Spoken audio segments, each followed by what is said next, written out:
হরে Krishna everyone, শান্তি servant of কৃষ্ণার একটি নতুন ব্লগে আপনাদের সকলকে স্বাগত জানাই। তো আজকের ভিডিওটা একদম অন্য রকমের হতে চলেছে।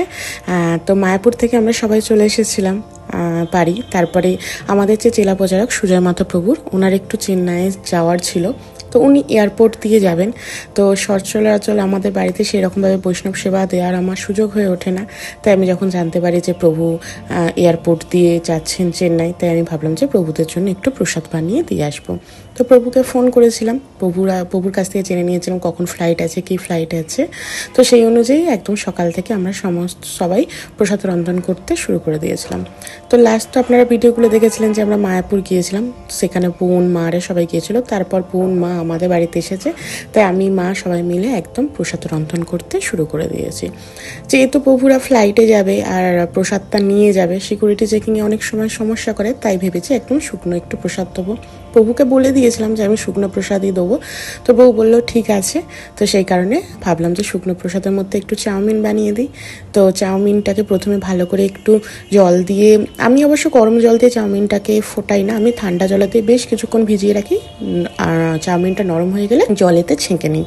আর তারপরে যে সবজিগুলো দিয়েছি সেটা হচ্ছে বাঁধাকপি দিয়েছি, বিম কড়াই দিয়েছি, অল্প গাজর দিয়েছি, আর একটু বেশি করে ক্যাপসিকাম দিয়েছি যাতে ক্যাপসিকামের স্মেলটা ভালো করে আসে।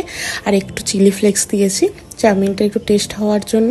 আর ওপর থেকে একটু tomato sauce, soy sauce, chilli sauce, আর একটু অল্প করে একদম লবণ আর চিনি দিয়ে দিয়েছি। আর এই যে রন্ধনে আমি যে সসগুলো ইউজ করি সবকটাই আপনাদেরকে আগেও বলেছি যে আমি মায়াপুর সুপার মার্কেট থেকে নিয়ে আসি, সেখান দিয়েই আমি যে সমস্ত সসগুলো আছে ইউজ করি। কারণ বাইরে সবসময় সসে না লেখা থাকলেও অনেক সময় অনিয়ন গার্লিক দেওয়া থাকে, সেই কারণে আমি বাইরের কোনো সস একদমই কিনতে চাই না। যখনই মায়াপুর যাই আমি মায়াপুর থেকে সসগুলো নিয়ে আসি। আর যখন মায়াপুরে যাওয়ার সময় সুযোগ হয়ে ওঠে না, তখন পানিহাটি বা মিন্টো পার্কে যখন যাই মন্দিরে, ওখানেও পাওয়া যায়, মানে ইসকন থেকে যে ধরনের সসগুলো মন্দিরে বিক্রি হয় আমি সেই সসগুলোই নিয়ে আসি। তো চাউমিনটা তো দেখলেন হয়ে গেছে।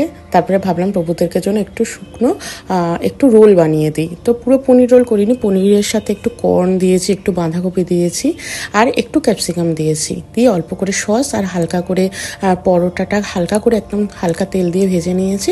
আর পরোটাটা যখন মাখছিলাম তখন কালো জিরে আর জোয়ান দিয়ে মেখেছিলাম। জোয়ানটা দিলে না যে র্যাপ বা রোলটা হয় সেটার খুব সুন্দর টেস্ট হয়। তবে অন্যান্য সময় আমি অনেকটা মোটা করে পরোটাটা বানাই, একটু ভালো করে সেঁকে, কিন্তু এইবারে অল্প তেল দিয়ে একদম রুটির মতন করে রোলটাকে বানিয়ে দিয়েছিলাম যাতে অনেকক্ষণ নরম থাকে। আর ফয়েল পেপার দিয়ে মুড়ে দিয়েছিলাম, কারণ পুরা কীরকম সময় প্রসাদ পাবে ঠিক জানি না, তো সেই কারণে ফয়েল পেপার দিয়ে মুড়ে দিয়েছিলাম যাতে প্রসাদগুলো একদম গরম থাকে। আর এখানে বানাবো এখন চিড়ের পোহা বা উপমা বলতে পারেন। তো প্রথমে আমি বাদামটাকে ভালো করে একদম তেলেতে ভেজে নিয়েছি, তারপরে একটু আলু, কারি পাতা, শুকনো লঙ্কা আর সর্ষে দিয়ে একটু ভালো করে নেড়ে নিয়ে তারপরে আলুর সাথে চিড়েটাকে দিয়ে একটু হলুদ, একটু লবণ, একটু চিনি, আর অবশ্যই নামাবার সময় একটু ঘি দিয়েছি, তবেই কিন্তু চিড়ের পোহাটা সেরকমভাবে টেস্ট আছে।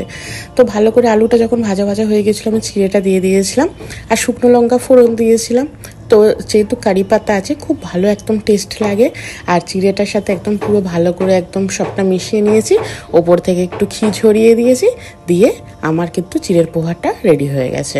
আর এইখানে সকালবেলা আমি ওইদিকে রন্ধন করছিলাম আর আমাদের বউ এদিকে ভগবানকে পুরো শৃঙ্গার করে সমস্ত কিছু ফুল দিয়ে নৃসিংহ ভগবানকে তুলসী পাতা দিয়ে মন্দির একদম সুন্দর করে সাজিয়ে দিয়েছে।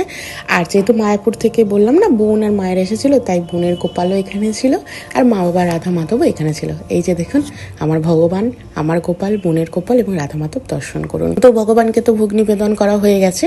এখন আমি সাদা কন্টেনার নতুন একদম কিনে রেখেছিলাম, সেটাতেই প্রভুদের জন্য একদম সমস্ত যে প্রসাদগুলো আছে প্রসাদে করার পর এখন টিফিন বক্সে প্যাক করে নিচ্ছি।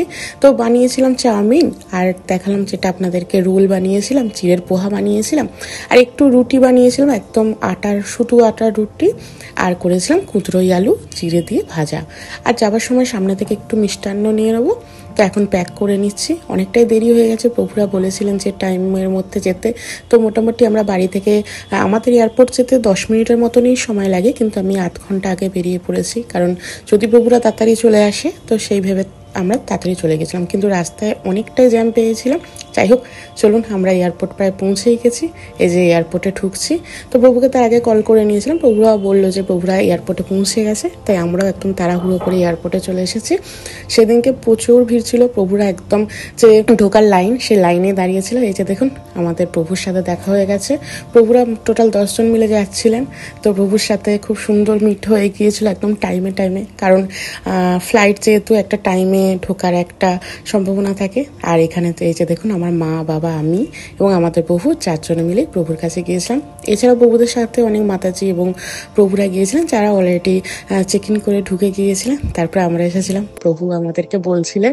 তো খুব ভালো লাগছিল এখানে যে প্রভুদের দর্শন পেয়েছি। প্রভুরা এত কৃপা করেছে যে আমি প্রভুকে প্রসাদটা পৌঁছে দিতে পেরেছি। এটা সত্যি আমার কাছে খুব সৌভাগ্যের একটা ব্যাপার, এবং প্রভু যে আমাকে এতটা কৃপা করেছেন এটাই আমার কাছে অনেকটাই গুরুত্বপূর্ণ বলতে পারেন। আর খুব ভালো লেগেছে যে আমি প্রভুর জন্য একটু প্রসাদ রন্ধন করে দিতে পেরেছি।